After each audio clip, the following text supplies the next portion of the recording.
Hello guys, आज मेरो किचनमा पाक्दैछ करेन्टको चिज एन्ड बटर नुडल्स मेरो स्टाइलमा। त्यसको लागि मैले पानी बोइल गरेँ, त्यसमा नुडल्स हालेर एकछिन बोइल गर्न राख्ने।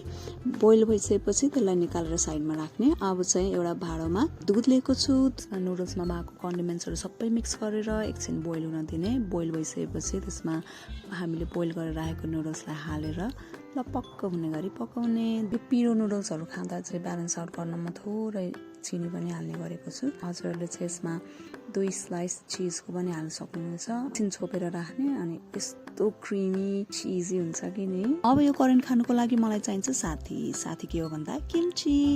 आज मसँग चाहिँ डिलिसियस किम्ची छ।